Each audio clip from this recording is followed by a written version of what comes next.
you think? How do they manage to take care of Gronk? Because there's a guy for a long time for Tom. When Tom needed it, who's he go? He goes to Gronk. And we talked to Michael Lombardi yesterday, I think, and he said his hands are like toilet seats whenever you meet Gronk. His hands are like toilet seats. He can run. He has like the nimbility somehow, and he's a Clydesdale. It makes no sense what he is, but Tom, in big moments, has gone to him in the past. How can you stop him? Just like Travis Kelce, who, by the way, going to go down the conversation as a Mount Rushmore tight end or whatever when he's done. Yeah.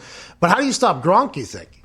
Well, what's been stopping Gronk is Tampa Bay's need to run a certain offense in order to protect Tom Brady, right? As things shifted from, like, go back to the Kansas City game, which was the last game that they lost. Obviously, the Saints had beat them a couple of games before, and it was about pressure on Tom Brady. The Saints won because they got pressure, and also the Kansas City Chiefs won because they were able to get pressure and create turnovers. And so now they go to 12 personnel where they're using tight ends more often, only sending one tight end out in the route and keeping another into block. That worked extremely well against Washington. Obviously, they started to run the ball more. And so I don't necessarily know if Gronk is used in the passing game the way that we're used to seeing him. Like, you go back to the Saints game, he has the one big catch in the red zone, but that was it. And so I don't necessarily know if now's the time where you focus on Gronk in that way. I think what the Kansas City Chiefs do have is a young rookie named L'Jarius Sneed,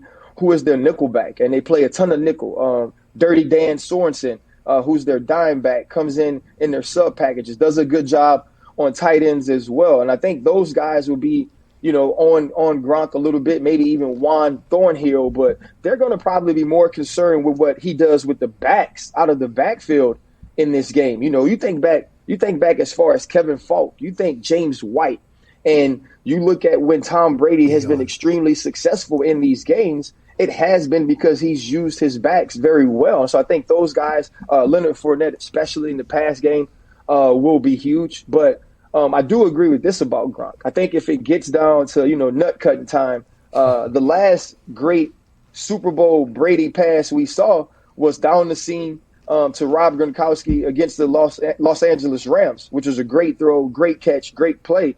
And so if he comes up with that one or two plays from Tom, I think that's what we see more from him than a consistent, steady dose of it. Hey, Ryan, did the Tampa Bay Bucks have to play almost a perfect game to get a win here? Or is there a possibility Tom could throw 3 picks like he did in the NFC Championship and they can still squeak out a victory? Well, hell no. If he throws 3 picks, no. Right? You're like, and listen, we come on the show and I have like this thing with Aaron Rodgers because y'all beat us and he beat us and he was really good. He was kind of a turd about it. But, in all truth, like I tell people, that's why he's my favorite quarterback. Right? Like, until I saw Patrick Mahomes, Aaron Rodgers was the quarterback I pointed to as like, that's the best we've ever seen. Like, I don't care what the Super Bowl say and all that. When I was on the field, a dude I felt like I couldn't make a mistake against was Aaron Rodgers. I think that Patrick Mahomes is now that guy as well. Like, if you throw 3 interceptions against the Kansas City Chiefs, it does 2 things. The first thing it does, it gives Patrick Mahomes extra possessions. He don't need extra possessions. We're trying to limit his possessions. The other thing it does, it keeps you from scoring. And you always feel like points are at a premium, right? Which is why everybody was pissed off with Sean McDermott. Like, bro, you kicking field goals on 4th and 2? Dog, Patrick Mahomes on the other side. Like, what are you doing? And two, Andy Reid, man, like, I don't even know how he wears those Tommy Bahama shirts with as big as his stones are because he ain't tripping. He's going for it on 4th. He don't with care Chad Henne. What'd you say? He went for it on 4th with Chad Henne. With Chad Henne, bro. That's what I'm saying. And so, you can't turn it over for that reason. But when you look at playing against Patrick Mahomes and this team, the defense has to come up with turnovers, right? As they've done throughout the playoffs. And we got to get the good time. We got to get first half time from last week. We got to get some of that late season time from this year. We can't get the Saints 2 times time. We can't get Chicago time. We can't get Tom that played against Kansas City in week 12. If Tom Brady's that guy, you don't win. He has to play well, but defensively they have to shine. We got to see a little bit of what they've been in the playoffs, a little bit of what they were week 6 against the Green Bay Packers. Nick? RC, I have to ask you a homer question. If you were GM of the Pittsburgh Steelers, what would you be looking to do with that team this offseason? Super Bowl week. You got to change who they become offensively. I think defensively you're fine. You hope you can get Bud Dupree back on a 1-year deal. I hate to say it, because as a player you want him to get his money, but when you get hurt, try to keep that defense intact as much as possible. Obviously, Devin Bush, you want him healthy, but offensively, you got to get back to a physical running game. That's when Pittsburgh is great. And I know history doesn't win games, but history says, okay, this is how this organization has played well.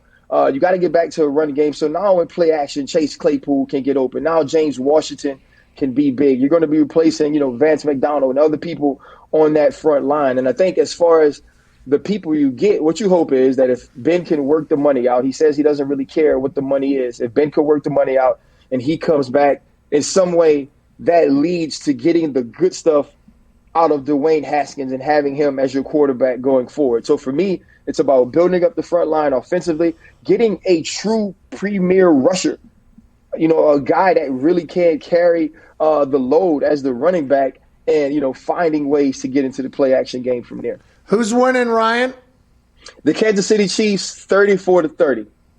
Oh, so they're covering. That's what you just said right there. Okay, ladies and gentlemen, Super Bowl champ, ESPN analyst, Ryan Clark. Thank you, Ryan. Thank you, Ryan. Appreciate y'all boys. Y'all boys be good, man. Hey, you too. You had a great year, Ryan. Great season. I appreciate it, man. I'm trying to be like you, bro. One day I'm going to get a radio show and, I probably won't get like somebody as famous as AJ Hawk to come on, but I'm sure I got a homeboy that would love to work with me. Hey, Ryan, you deserve it if it means anything. You deserve a lot more than I ever do, ladies and gentlemen. Ryan Clark. Thank you, brother. Yeah. Y'all boys be good. Okay, so we had 5 people on today, AJ. Ryan Clark, I always enjoy our conversations with him.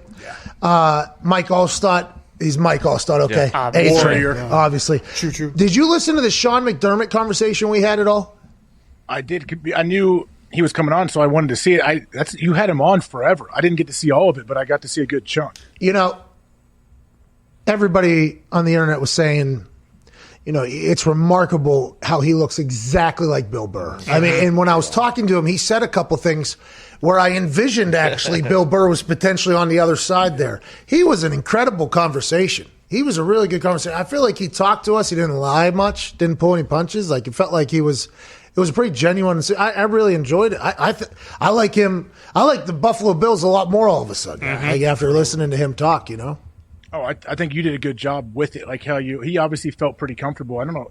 He stayed on, 20, 25 minutes? I think it was like 35. Yeah, that's what I'm saying. Like for a head coach to come on and do anything anytime during the year for 30, 35 minutes. Yeah, and to be as open and cool as he was. Yeah, it's a pretty cool thing. Maybe more coaches. Do you think we're going to see more coaches be like that, be more open, be willing to give more info? I hope. I mean, that was a great conversation. I feel like I learned a lot. I like the team a lot more.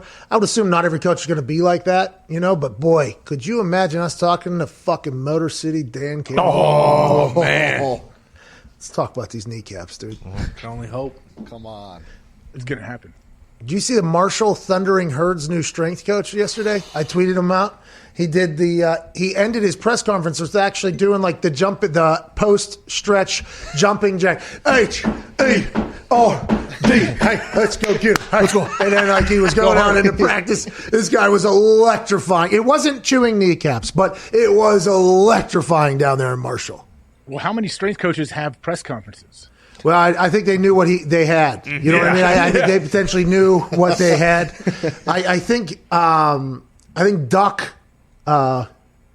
registered to vote. Duck Hodges, he texted me and said that strength coach I think was at Samford, and he said he is awesome. So Duck gave him a he is awesome or whatever. That press conference is awesome. They got rid of Doc Holliday after a good run there. I wonder how that whole thing's going to pan out. They got a whole new strength staff in there, a whole new coaching staff in there, including the strength coordinator. The internet this week has been pretty fantastic. Oh yeah. There was the Andrew Luck fake text messages that hit a little bit. Yeah. There was a little stir in the pot from Teddy Bruschi saying Matthew Stafford not tough enough. Yeah. I mean, there was a lot of drama. There's a trade. Obviously, Matthew Stafford got traded. That came out of nowhere. Carson Wentz going to the Colts now, allegedly, but the Bears have the best offer in. I mean, this week has been filled with, like reality TV. Not really anything that involves the Super Bowl at all, aside from a hair cutter. But everything else has just been reality TV at this point. Yeah, what do you think is going to happen next week? Like after the Super Bowl, how long do people string it out where they can talk about the outcome and what happened and the battles that were going on? Well, Overreaction Monday is all you got. I think Tuesday, what are we doing going forward? I think that is, that is the world we're in right now, mostly because it's the way the internet is. The internet every hour is, and I say this a lot, but it literally is. If something happened yesterday, that might as well be last week. I mean, that's the way the internet is. It just goes so fast. And I think that's for all content, basically. Like, for instance, Queen's Gambit. I mean, that's gone, immediately gone as soon as something else comes. The NFL is obviously bigger than everything on earth, right? It is massive. It is absolutely massive. The ratings are insane. But I think with the world, it's like, all right, on Tuesday, who's getting traded? That's what everybody wants to know. Who's signing? Who's gonna beat the Kansas City Chiefs after winning 2 straight? Like that whole thing. What moves can be made? That's immediately where the sports conversation turns to.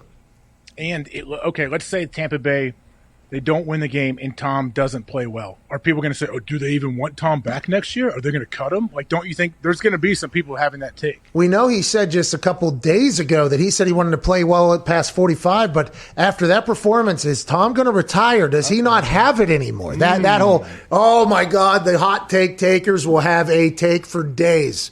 Whoa, if the Bucs lose. I got a lot of friends down there.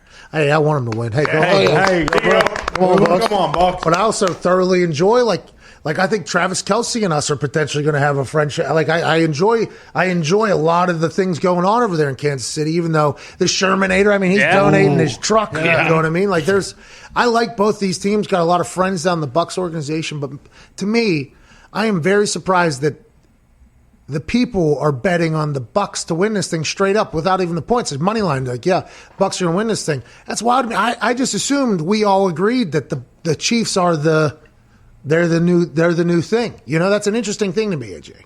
Yeah, it does seem like it. It reminds me of the Super Bowl when Seattle played Denver and the first snap went over Peyton's head. Oh, I remember I was down on Radio Row doing like different interviews and sitting in, and they always ask you your prediction, and every single time, like, I just can't pick against Peyton Manning. I was like, Peyton Manning in what he's done, like, he is so good. And then that first play happens, and I was like, oh, okay. And they got annihilated. They got blown out by Seattle. Oh, so he has been playing a long time, and he is very good, but they can make mistakes too all of a sudden. And it is – we talked about that play the other day whenever we were talking about it, because the conversation that we have on here has been the same conversation off air. It's like, for me personally, the Chiefs, by all accounts in my brain, should win this game. Like, should win this game. Okay, should.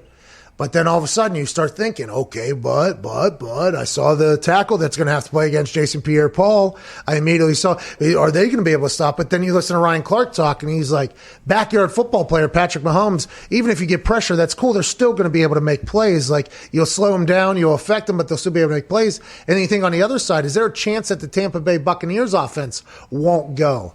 And I think that may be, I don't know. For me, I just don't see the Chiefs losing at all. But that Tampa offense, a lot of weapons out there. They got some old heads over there that are chasing rings as well. Think about Ndamukong Suh. He's down there. He's not won a Super Bowl. If he has his best game he's ever had, by the way, which he could do. I don't know why he couldn't do it. It's a Super Bowl to get a Super Bowl. I mean, him and Vita Vea in there, that's a problem. And you start thinking about, like, the path to success with their offense, with how good it is. I mean, you can see it. And that's why I'm betting tails. That's the entire. That's my Super Bowl is heads or tails. Because just like what you're saying, though, don't want to bet against Tom. Everything says the Chiefs should win, but it doesn't make any sense at all to me to put the actual money down on it. Well, that's what scares me a little bit, is because everything said, like, everything, at least for myself, like, okay, yeah, I can see the Chiefs, like, they can win multiple different ways. The Bucs, they don't have nearly as many ways to win. So, yeah, the Chiefs can absolutely get beat. The Bucs can beat them, but there's going to have to be some big-time mistakes made that the Chiefs normally don't make. Pivoting away from the Super Bowl here, Trevor Bauer. Oh, okay. He is a free agent in the baseball world. he is going to be announcing where he will be signing, or he has announced? John Heyman, who I believe is with the MLB Network, has reported that he's going to the Dodgers. Congrats to the. But I thought he wanted to break his own news, right? That was what they were told, but I mean, I'll check a switch he's channel. he's a real reporter. Old Bob Knight.